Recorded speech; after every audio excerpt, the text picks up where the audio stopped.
So in the last class, we have been doing that Fastman and Jard, where we were trying to develop a model that whether the delegation, that means when the managers are hired to with some different incentive scheme, and whether that delegation can actually affect the competition in the market. Okay, so that was the main purpose of that paper. And the idea is that you can actually manipulate the incentive contract of the manager when you delegate, and thereby try to take advantage in the market. But when both the firms are trying to do that, then we get into a situation of prisoner's dilemma, and then the final outcome is not beneficial to either of the firm, and as a result there will be competition will go up because of this incentive scheme, but that would not be beneficial for the farms, that the principals who are interested in the profit. However, in that kind of game, there is no way out, in a sense that you, even if you don't hire a manager and delegate the task of quantity choice to a manager, the other firm has full incentive to do so. So essentially, the equilibrium that you finally end up is that simple prisoner's dilemma type of game, where the dominant strategy equilibrium is to hire the manager, okay, and then give the optimal incentive in order to manipulate the market, but finally you end up not able to get a good enough payoff. Okay. So now this particular paper, which is a simple offshoot, of Fastman Jard by Professor Kaushik Basu. And this was the paper when he was actually in Delhi school. So in 1995 he left, and this paper was published just before that. Okay, so the idea here is that Stekelberg equilibrium can emerge as an equilibrium in this kind of delegation game, and he will simply focus on that aspect by a very minor innovation that you will see. So as I'm been doing in most of the module, that I'm trying to show you that how little tinkering or twisting of the model can actually give you a different set of results, and also those are important in a sense of furthering the research agenda in a particular field. Okay, so that was the purpose. So in this particular model we will also do the same thing, and you will see how interestingly a Stekelberg equilibrium can be developed in this kind of delegation game. Now there is a large literature which talks about that endogenously determined Stekelberg equilibrium. So, which is essentially that we typically in Cournot or in Bertrand, we do not Cournot or in Stekelberg, we do not explicitly model. We just prefix the game, and then when we say that the quantity choices are simultaneous, we observe the Cournot outcome, and when we say that the quantity choices are sequential, then we get the Stekelberg outcome. Okay, but as such, there is a literature which talks about that when a firm can be leader. So in other words, rather than exogenously fixing the game which will give rise to your Stekelberg equilibrium, will there be a way to endogenize that leadership in as an equilibrium outcome? So there is a huge literature on that, and that is basically that how you can actually endogenously create a situation of leadership, okay, by suitably attributing different kind of actions and environment. So here, in that sense, this particular paper also belongs to that category where the Stekelberg equilibrium is being developed as an endogenously determined kind of equilibrium outcome. Okay, so that is the situation we are trying to explore.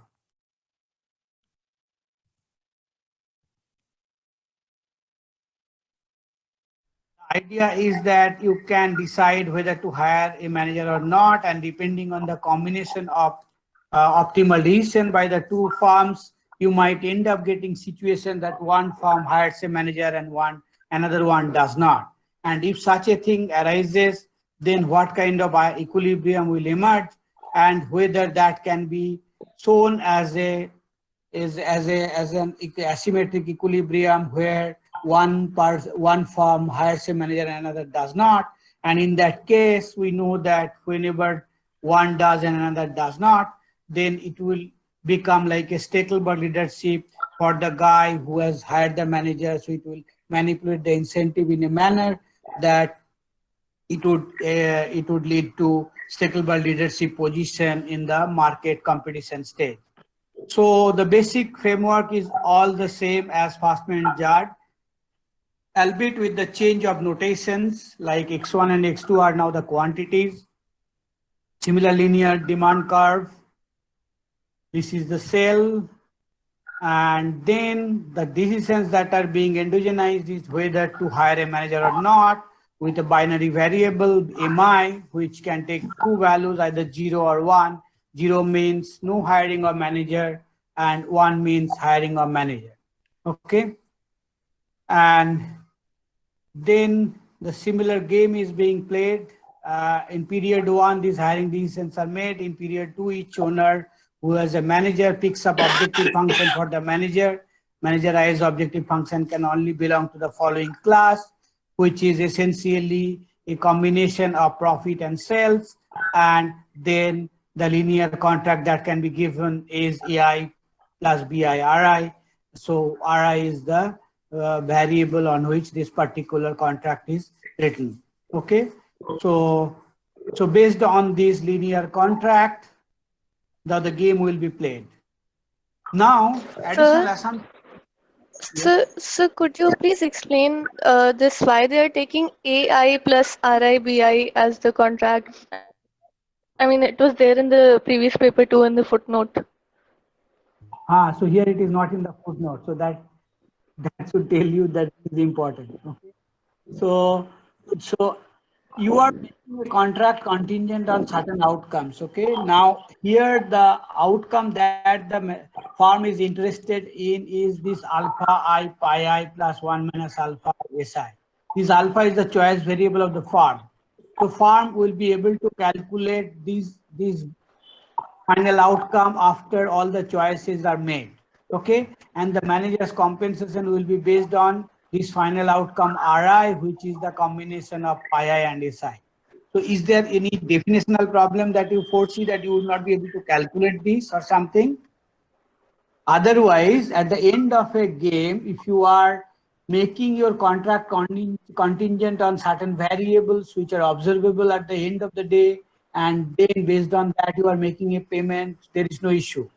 Now, whether you are doing the right thing or not, that's a separate thing that we will do, that we will focus on in terms of whether the strategy is adopted by the firm is optimal. But in terms of a feasible strategy, is there any problem of understanding that such a strategy is not feasible or something? Do you have any such apprehension? No. I'm trying to understand your question. So I can write. Sorry. Yeah, so my question is basically the second line, the AI plus BIRI. What is that representing? So that representing a linear contract based on the outcome. So suppose I give you a profit sharing contract. So A part is the fixed wage contract and B is the factor on which pi I could be one outcome. Based on that, I can write a contract with you. That if you generate certain amount of profit, 10% you get. So BI will take the value 0.1. Okay. And then I will also compensate you with a fixed component of the payment, that is AI. Okay. So this is your wage. Fixed wage plus a variable wage, which is based on certain parameters. And that parameters will be at the end of the game will be determined. That RI will be determined. All right. Is that fine? Yes, sir. Okay. This is standard linear contract. If you remember, we did that in the past also. There we did performance correlated contract where the performance was not defined in terms of the profit, but some other performance parameter in the Gibbons that particular linear contract case. Okay, where we looked at the multi-task problem as well as the when the outcome that is profit cannot be made contract cannot be made contingent on profit, but some other variable which is observable like performance. Okay, so these are standard linear contract. Wherever you go to a particular organization for any kind of service, you will face this linear contract, a fixed wage component, a variable component. Okay, so this variable component for us doesn't exist. Let me tell you, in the job of teaching, you do not have any variable component like if so many students pass, then you get extra payment. No. So many students fail, you get penalized. No. So there is nothing in this variable component, only fixed component, year after year, same payment. Okay, so that kills some of the incentive for the teachers to even learn new things and diversify into newer areas. Okay, so this is essentially a standard contract, standard wage contract with anybody who is hired for to do certain tasks or certain activities. Okay, that is true for most of the hiring context. Now, exactly how AI and BI will be determined will depend on the specification of the model and the outside option of the manager. So this particular contract, when manager is agreeing to, must yield the total value which should be greater than equal to the outside option, which can be thought of as some kind of reservation payoff for the manager. So in case manager decides not to accept this contract, he can get the alternative payoff from the market, being appointed somewhere else. Okay, so this contract must entail at least the same amount that is known as the participation constant of the manager. So the reservation payoff should be given. So, and this particular instrument is extremely useful because I have the fixed component as well as a variable component. I can manipulate the way I want, and I can push you to zero also if I consider that you are actually your outside option is zero. So I can give some positive amount be here, but I can charge you negative. So in a sense that I will hire you if you pay me at the end of the day certain amount. Okay, but your payment is based on certain share of the outcome RI that is happening. Okay, so these are standard wage contract. Any hiring decision would involve this kind of contract. So now the interesting twist to the tale is the following. Whenever a manager is hired, the owner of the firm can do something else. And when the owner of the firm can do something else, then it can earn something from outside. Okay, so now look at some of the variables and their definition. So manager's reservation payoff is YI. Okay, so that means by accepting this contract, manager is expecting YI amount to be paid. Okay, but so that means you should choose your AI and BI so that exactly YI is paid. But on the other hand, you being free to do something else elsewhere, so you will be able to earn something. So the owner is now free, can go elsewhere and do something. So this XI is the amount that the owner will be able to get by appointing the manager. So basically, I ask you to take my class and I go away, do something, I get some money paid from there. So I have hired you to do, say, at 50,000 rupees that this particular month you will take all the classes. Then if I go somewhere else and earn something like 25,000, then what is my next cost of hiring you? Because YI is what I have to match your reservation payoff, but I am able to get XI from elsewhere. So YI minus XI is the net payment that I have to make. So my cost of hiring you is not 50,000 because I can get from elsewhere another 25,000. So my net cost of hiring you is ZI, which is YI minus XI. So in this case, in this example, it is 50 minus 25. So essentially my net cost of hiring you is 25,000 rupees. Okay.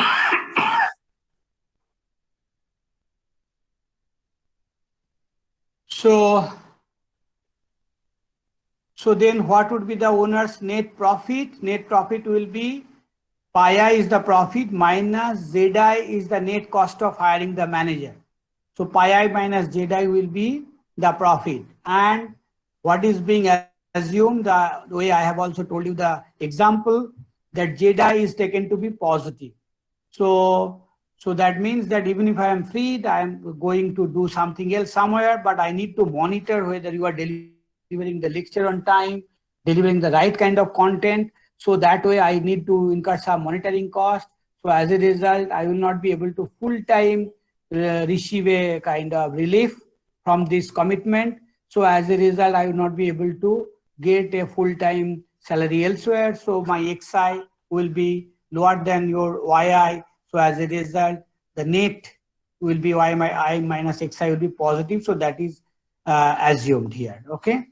So that is not necessarily the case, but for this particular model, this is assumed, and let us go with that. Okay. Now,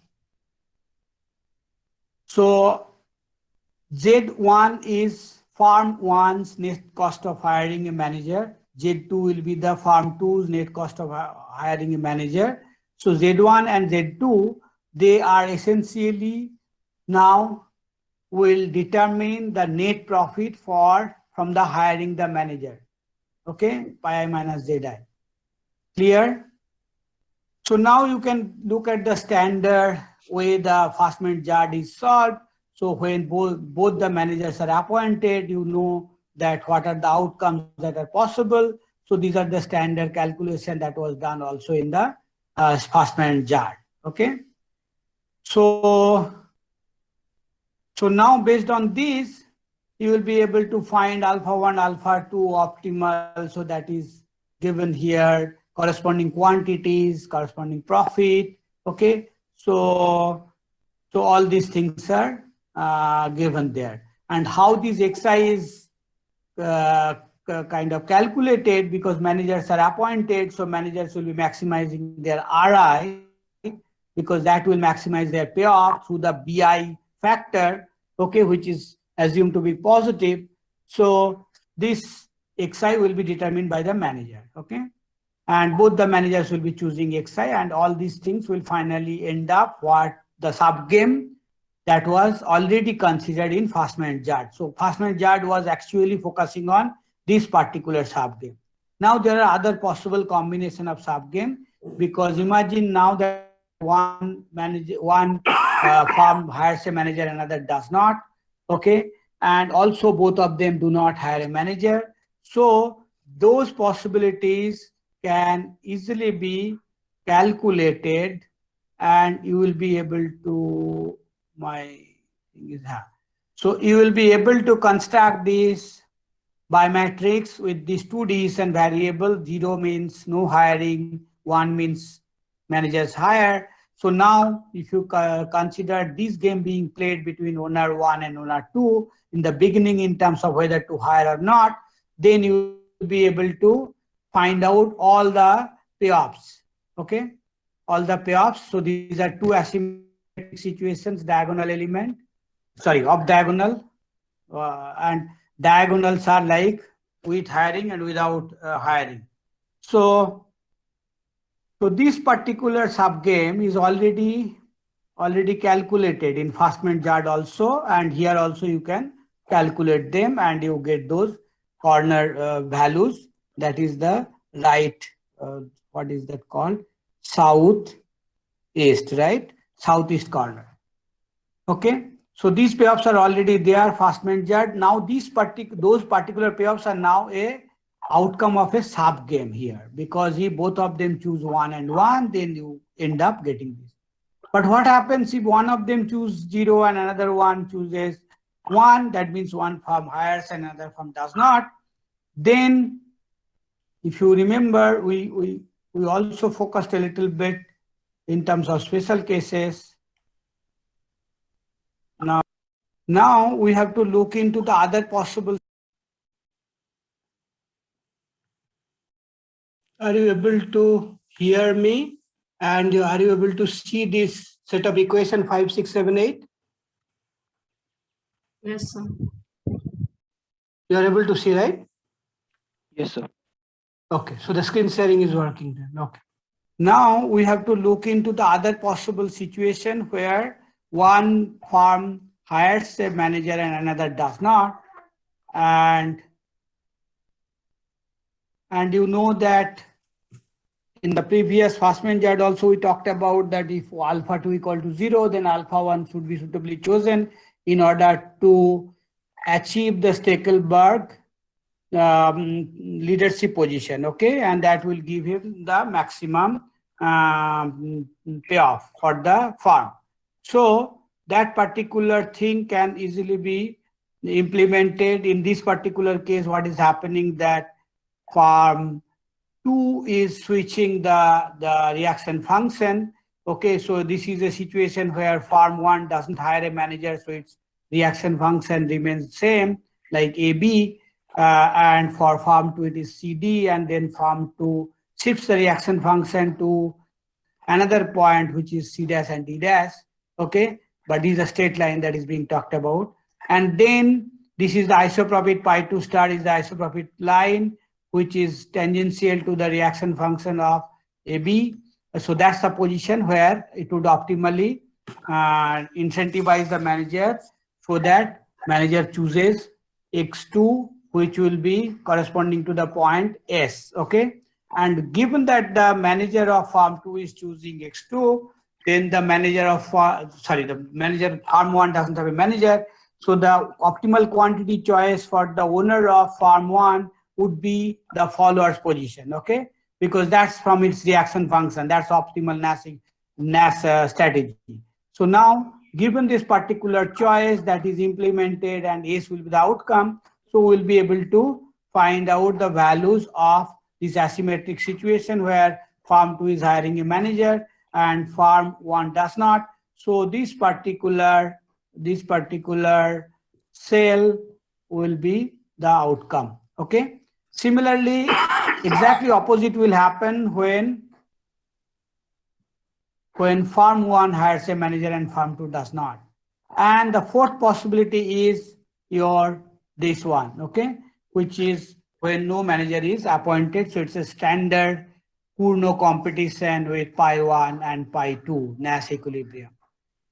So now this incentive equilibrium that we have focused in the Fastman chart is just one possibility. And in this possibility, if you want this particular payoff matrix to survive as a Nash equilibrium outcome, so you need to simply look at the deviation possibilities, and deviation can be stopped by the corresponding condition that if pi 1 minus Z1 is greater than pi 1 F, similarly pi 2 minus Z2 is greater than pi 2 F, then choice of 1, 1 will be the equilibrium in this game, okay? So under this particular condition, you will be able to sustain your incentive equilibrium where both the firms will be hiring managers and they will incentivize their manager according to that optimal alpha I star scheme, and that would be the outcome, okay? Now with little bit of manipulation, you will be able to figure out that this entails the corresponding condition as this 12, okay, and as well as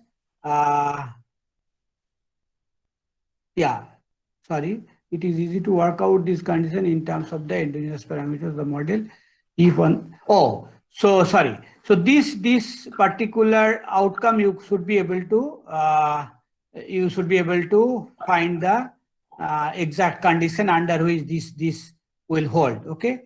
Now what happens if this happens? Pi 1 F is greater than pi 1 bar Z1. So pi 1 F is greater than pi 1 bar Z1 means that firm 1, owner of firm 1 would have the incentive to deviate from that incentive equilibrium towards pi 1 F, okay?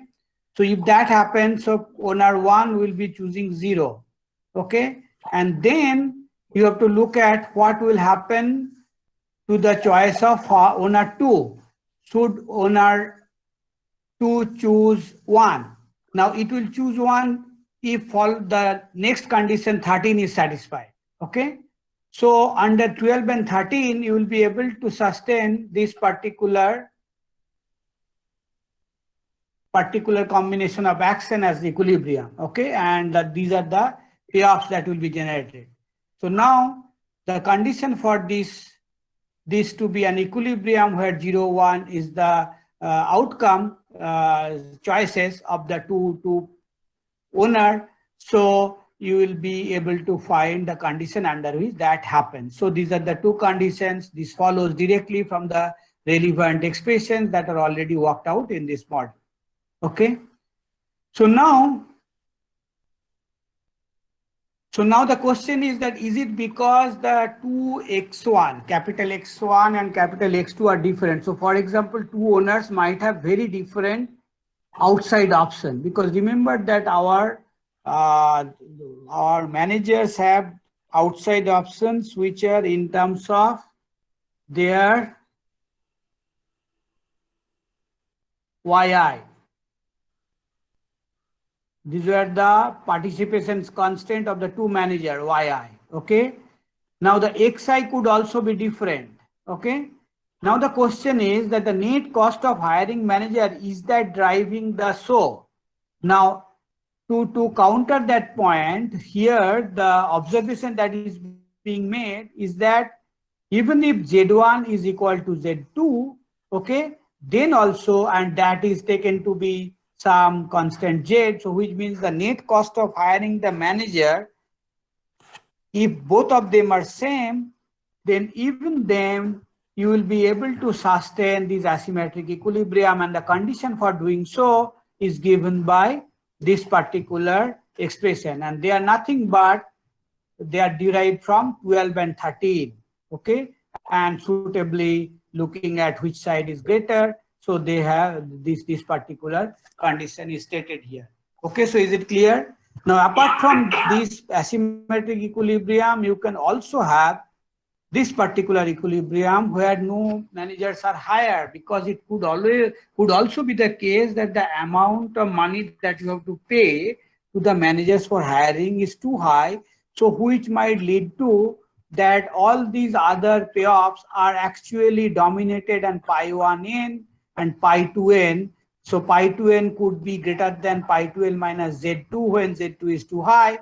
Similarly, pi 1n could be greater than pi 1l minus z1 when z1 is high. So when z1 and z2 are high, this particular thing can also be sustained as an equilibrium outcome where no hiring is made. But in this particular short note published in Economic Letters, Basu's point was to show that Stekelberg equilibrium outcome can be generated as an endogenous outcome, because if you remember from your undergraduate days, you always take someone as leader and another as follower, but there is no comprehensive story about who should be the leader and who should be the follower. Okay, there is a bunch of research that has gone into this direction, and this is one such attempt to endogenize that we can possibly predict that who could be the leader in a particular situation. Okay, and typically the answers that you receive in your undergraduate micro textbook is that if someone has a lot of cost advantage and other kind of things, but there is no nice story about who should be the leader. And also in some situations, people also assume that there can be incumbency advantage, in a sense that some firms are already there in the market. So as soon as an entry takes place, they assume that the incumbent assume the role of the leader, and then accordingly commit to the output strategy. Okay, but apart from that, there is no proper kind of analysis, and there are some papers which, if you are interested, you will be able to search in Google and find out that how the endogenous leadership outcome can be generated, and there are quite a few now literature which tries to model endogenously that who should be the leader in a given circumstance. Okay, so that kind of analysis is there. So this tells you that one story, that even within the Fastman-Judge story, it is possible to derive an endogenous theory of leadership, where if you can possibly predict that that a leadership outcome is possible by the choice of manager, and this can happen. One of the asymmetric equilibrium will determine that particular endogenous leadership outcome in this model.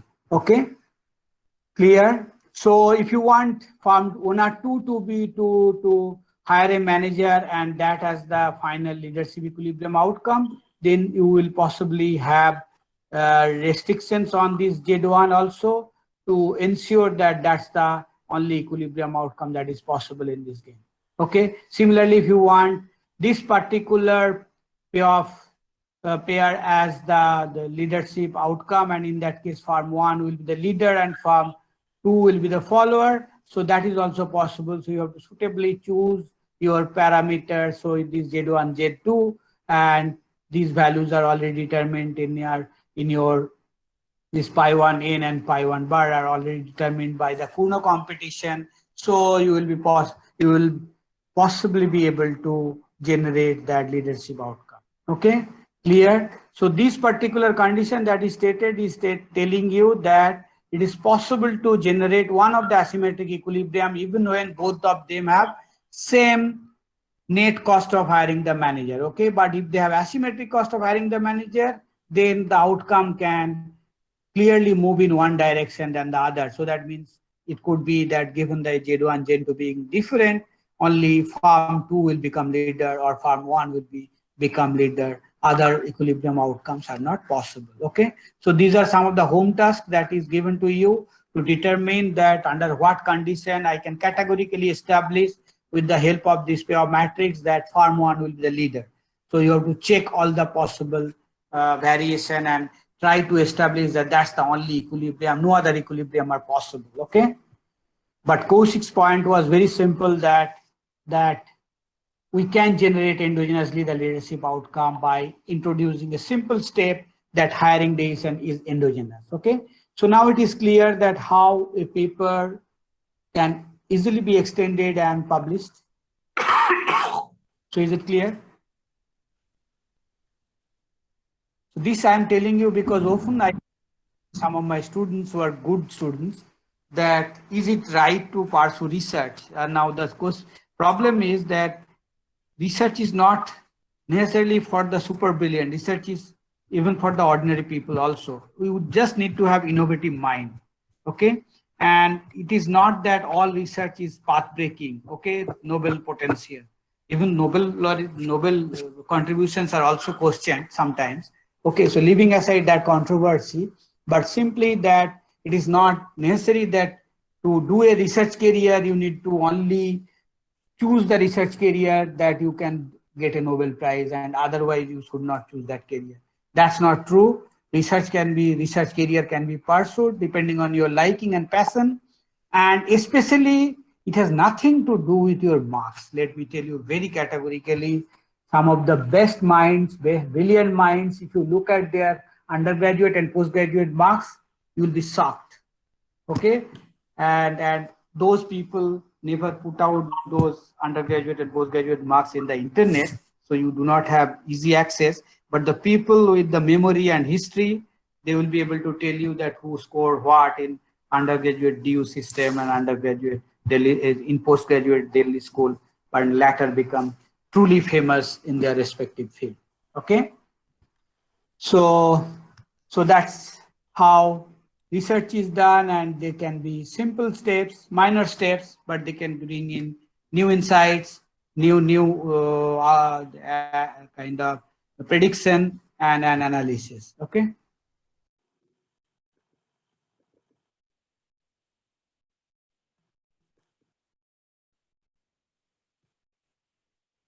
So now I will move on to another interesting aspect of the delegation story. So here I need this particular screen share. So can you see loss of information versus loss of control delegation? Can you see it? Yes, sir. Okay, good. So So I told you earlier that I am yet to figure out that what would be the best way of arranging the different modules that I have in mind to teach you. So I first taught you this delegation in a marketplace and whether the delegation can be used to manipulate the competition. So that was the idea of Fastman-Jalad and Basu. Okay. So now I'm taking up another important issue that there is no market here, but we are thinking of delegation within the kind of internal organization of firm. Okay, so which means that within the firm you would delegate certain decisions to your subordinate or agents. Okay, and you could be the higher level officer, or you could be simply the principal, and there is another agent who is hired to do certain tasks. Okay, in your own organization. So we are just not focusing on any competitive aspect, or there is outside interactions with this particular internal organization. So we are simply looking at that what's the kind of implication that delegation has when the delegation is done within an internal organization of the firm. Okay. So here the main trade-off that is being highlighted in a very stark way with the help of a very simple example is that there can be loss of information versus loss of control. Now, when you delegate a particular task to an agent within the organization to take decision under certain contingencies when they appear, so then essentially you are losing the control as principal because you are delegating the task of decision making to another person. Okay. But that another person or the agent who is actually working on this farm might be able to get signal or might be able to observe certain things, or may actually know about the exact contingency in which the agent has to work. Okay, so this particular agent might have more information, okay, depending on the contingencies that arises as compared to the principal. So principal who is not hands-on, so may not be able to get all the information that is available within the firm. Okay, and as a result there can be the information advantage for the agent which the principal would not have. So now the trade-off is that if you delegate, you lose control. Okay, but you will have the advantage of a right decision taken by the agent because it will have informational advantage because it is working there. Okay, or you may not like to delegate, and in that case you do not there is no so you are taking the decision. But when you are taking the decision, you are taking the decision in an unknown environment because your agent has better information about the exact contingency in which the farm needs to be operated, but you don't have. So only thing you have some ex-ante probability distribution, and based on that you have to take a decision. So you are not able to utilize the information that will come, and as a result there will be loss of information. So is the trade-off clear? If I delegate, I lose control. If I do not delegate, I lose information. Clear? Yes? Yes, sir. Okay. So now we'll do that with the help of a very simple example. And imagine the decision is to be taken. Decision is a variable which is picked up from this real line. So any number that will be chosen from this real line, this R. Okay. So a decision, some number has to be chosen, which will be our decision. Okay. That's how the model is tailored.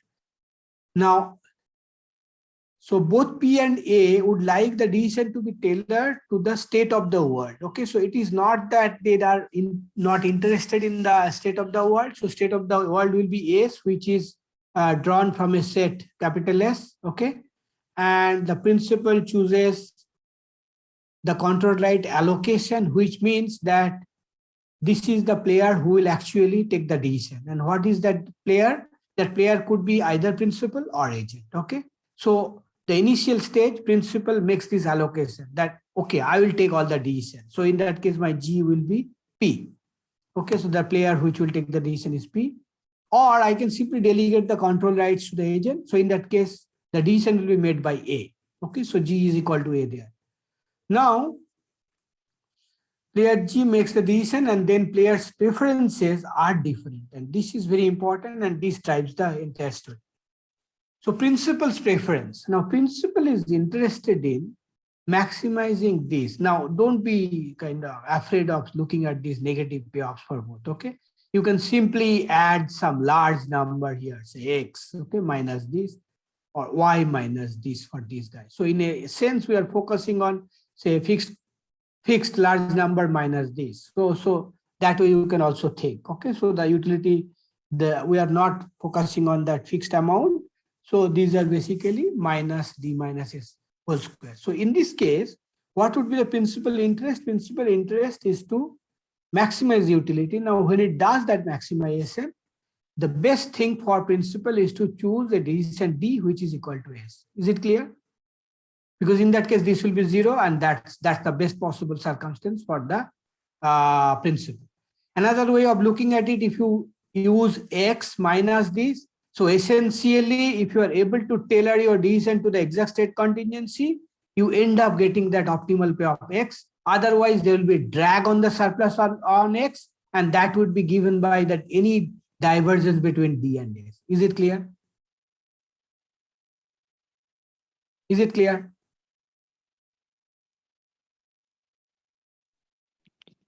Tell me. Yes, sir. Okay.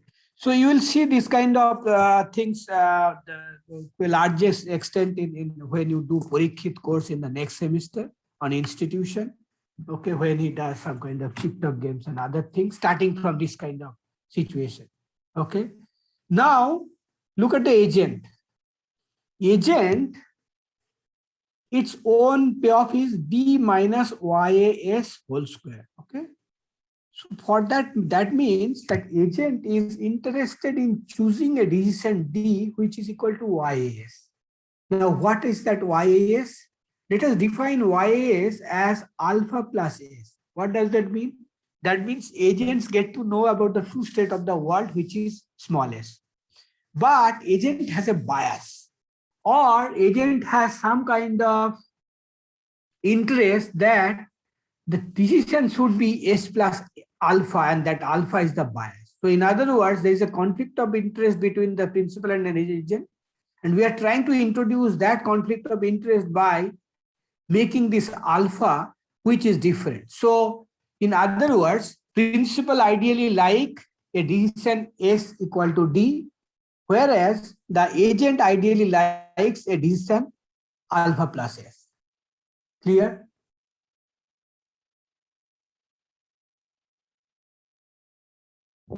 Yes, sir. Yes, sir. Okay. So there is this divergence between these two guys payoff, and this alpha can be interpreted in many different ways. The agent has a bias towards this S plus alpha should be chosen. One way to justify that it is not biased, but maybe it is easier for him to do because we are not having a full picture. So maybe by choosing that alpha, it is actually minimizing its other effort cost or other things. Okay. So by taking a decision S plus alpha, it is able to do so. Okay. So that is advantageous for the agent.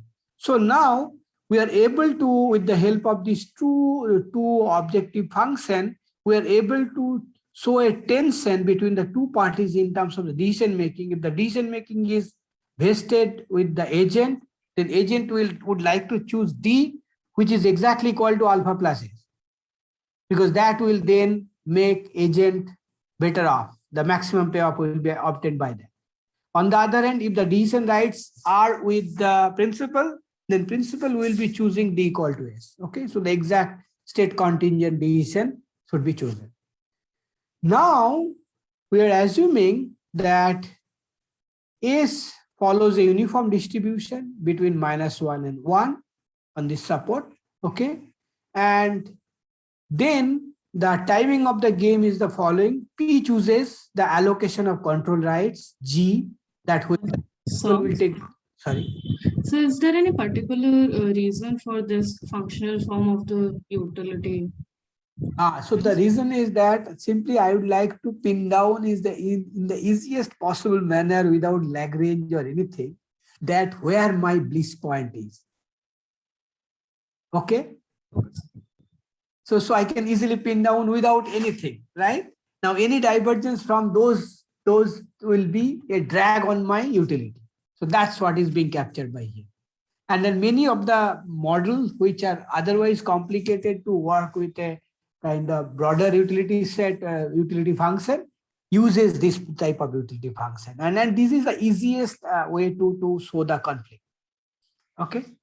So now P chooses control rights allocation. So the principal chooses that who will take who will have the control right, whether the principal would like to hold it or it will wants to give the, in terms of a delegation, that you do whatever is best for the firm. Okay. And this is commonly observed. So it is in the beginning of the game. So the principal, if it allocates the control rights to the agent, that would be known. And I will give you some other examples, real life economic example where this kind of control rights allocations are actually done. So now the second stage, A privately observes S. So the agent observes the true state of the world. Okay, so S is drawn from the set of A, from the set capital S, and the drawing is happening through this uniform distribution. Okay, so that's how you are able to get S, but A privately observes S, but principal does not. Okay. Now under allocation G, player G chooses D. So now the decision will be made after this sequence of games. Now we'll be looking at the pure studies having perfect equilibrium, and so we are interested in finding that what is the G star. So that means who should actually have the control rights in this model. Okay, and depending on who is taking the decision, so what would be the DP star? Okay, if the decision is taken by principal, or if the decision is taken by agent, what would be the DG star? Okay, so that we are interested. Now look at principal's problem. Now principal's problem is that it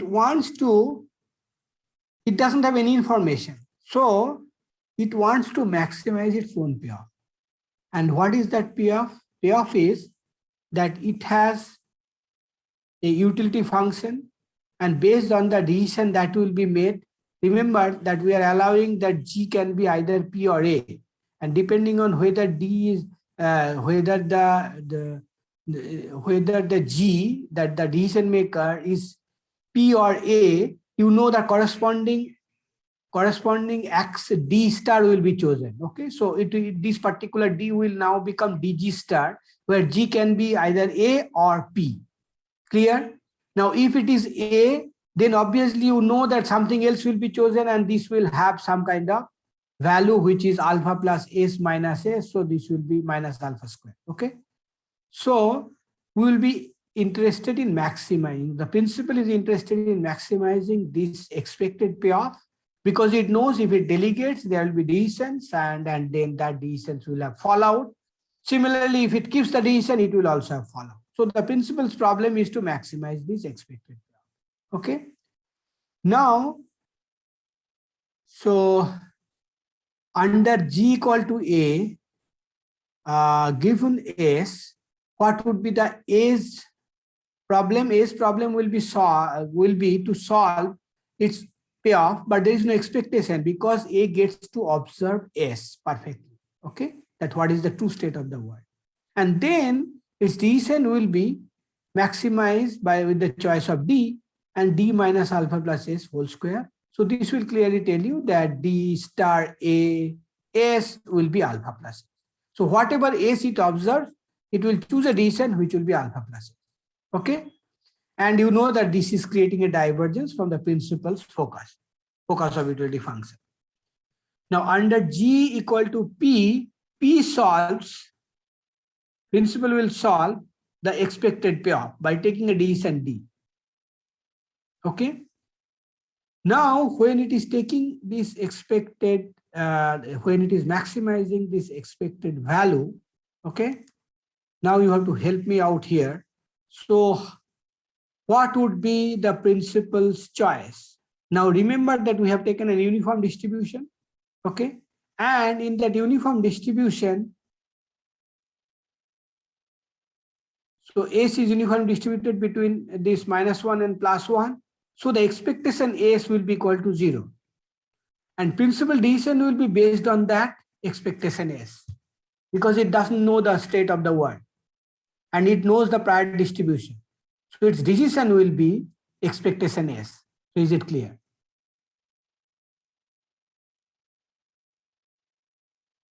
Now, if that happens, expectation S, if you just replace D by expectation S, so then what you get is essentially, what you essentially get is the principal's payoff will be when the principal is the decision maker, and based on that it is choosing the expectation S as the decision. So your utility to the principal will be minus expectation S square. It is coming from here. Is this clear? Okay. Now this will mean that minus variance S. Okay. So the principal's payoff will be then minus variance S. Okay. And I have tried to tell you that don't think only in terms of that there is negative payoff. It is essentially that there is a high value of the principals minus this. So that's how. So in other words, from the ideal payoff, there is this divergence that is taking place when the principal is making the decision. So minus variance S. Okay. When the principal makes a decision without any information, she faces a loss that is related to her uncertainty about what the state of the world is. And under G equal to A, the principal's payoffs are minus alpha square, because the DA that will be chosen by the agent is alpha plus S, because it knows perfectly the S, okay? And in that case, alpha plus S will be chosen. And so for the principal, the divergence from the state will be this alpha and X minus expectation alpha square, and that will become minus alpha square, okay? So when the principal delegates, this will be the principal's payoff. So now the principal has to compare between these two numbers, variance S and minus alpha square. Okay. Now if variance S is lower, then this payoff is greater. So that means that the principal will be taking the decision herself. Okay, for this particular condition. Otherwise, the principal will delegate the decision to the agent, okay, if the variance S is greater than alpha square. Okay, so what is happening here, that if you are delegating, you will be forced in terms of accepting something which will be based on the agent's own preference. So we are losing the control right in terms of which decision to be implemented. But if I am taking the decisions, I am taking the decisions under cloud, under darkness, because I do not know the exact relation of the state of the world. Okay. So I only have the guiding principle is my X ante probability distribution. And based on that, I will be making a decision. And that based on that thing, what I will be choosing expectation S. And in that case, there will be still a loss for me. And that loss is being captured by this variance, because I am not able to perfectly predict because of that distribution is there. Okay. So you have this loss of information versus loss of control right. And depending on which one is greater, you will decide whether to delegate it to the agent or you want to hold it for yourself. Okay. So another way these kind of problems are thought about, and maybe you will be reading one model in institutions, is that here the agent gets to observe the state. Now agents have the option of informing the principal that this is the state. Now principal has the option, when it actually holds the control right, it can simply ignore what the agent is saying, in terms of that this is the true state, or it can simply kind of accept the agent's observation and take the decision accordingly. Okay. So in any case, if there is a communication channel from the agent to the principal, that gives it a weekly better situation, because it can simply ignore, the principal can simply ignore that information even if it has from the agent, and still take the decision of its own as per its own preference. Okay. So this communication channel sometimes is explored, and there are papers which tried to, in this kind of environment, tries to introduce the chip talk games, where the kind of agent tries to communicate to the principal about the true state of the world, and then and they look at the incentive of the agents in terms of whether doing that is happening optimally and all that, and that gives the credibility to the principal that it is credible, that what agent is saying is maybe true, with higher degree of confidence. And then if that is convincing, that particular information is given to the principal, and principal feels that agent is not lying, but actually agent is truly telling me the true state of the world. And then if I'm convinced, then I can actually be to some extent guided by the agent's true state information that I'm receiving through these chip talk games or other modes of communication channels. Okay. And that will change the scenario a little bit. Okay. But the purpose of me doing this particular small model, this is from the Powell's book, you might have already downloaded it, is to show that there is a trade-off between loss of information and loss of control. Okay, so if you want to have more information, then maybe it is important that you delegate certain tasks that to the guys who are actually working on the ground and having more information. Okay, and then another possibility is that you can simply keep everything centralized, all the decision making, but then you do not get the ground information that is available from the agents that are actually working in the situation, depending on the relation of the states of the world. Okay, so you will lose information or you will lose control. So there is this state. So is it all right?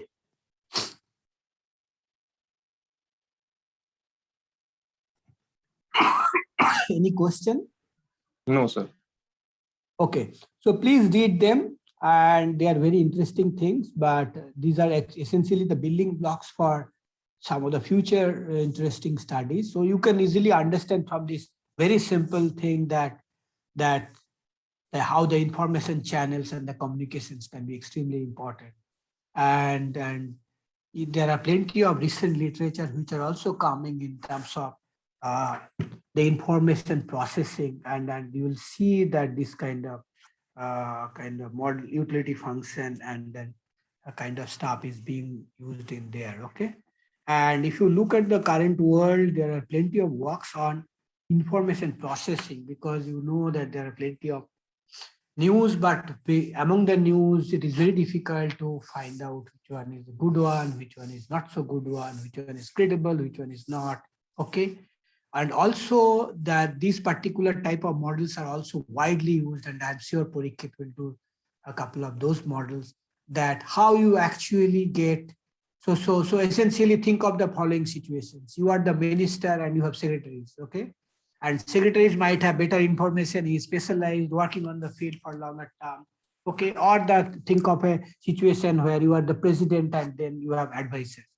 Now, advisors, based on their subject expertise and the knowledge of the ground realities, will have information, and how the information communication can happen, knowing fully well that advisor will have bias, as we are seeing here in terms of the bias of the agent. Okay, and then the president has to act based on the communication that it receives or the expert advice that it receives from those advisors. Okay, so that way this kind of field is wide open, and there are plenty of works happening in this area, and So this I took this up just to convince you about some aspect of internal organization of firm and how the communication is important and how the information and control rights are intimately linked. Okay.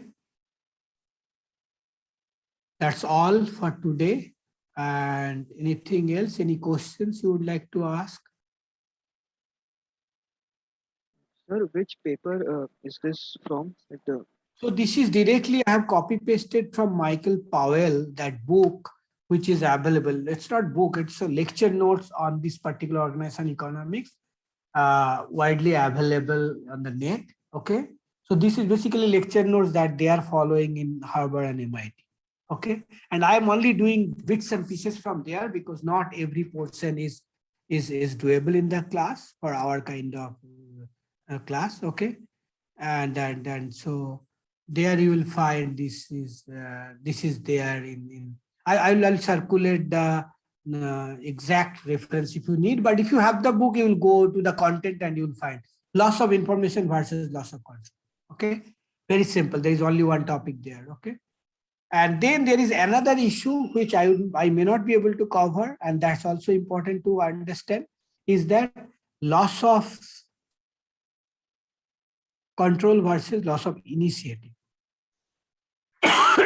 So sometimes the agents, they take initiative in terms of implementing different projects. Okay, and different projects have different kind of dimensions in terms of their overall kind of for how much they yield actually, both for the principal and the agent and all that. Okay, and then if you do not give the delegation properly to the agent, then the project test might be distorted. Okay, and then essentially that if you lose the control, you get greater initiative on the part of the agent to actually evaluate the different projects and then optimally choose the project. Okay. On the other end, if you do not lose the control, your choice might be suffering from some kind of this information problem, as well as the whatever you try to impose from outside, that the agent may not be truly kind of motivated to pursue those. So that particular example is also given there, but it has a little bit of mathematical complications. That's as a follow-up of this particular 3 pages in the book. Okay.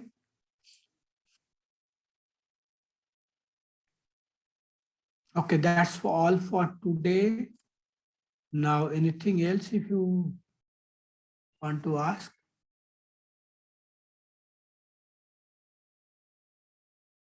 So then I'm ending the meeting.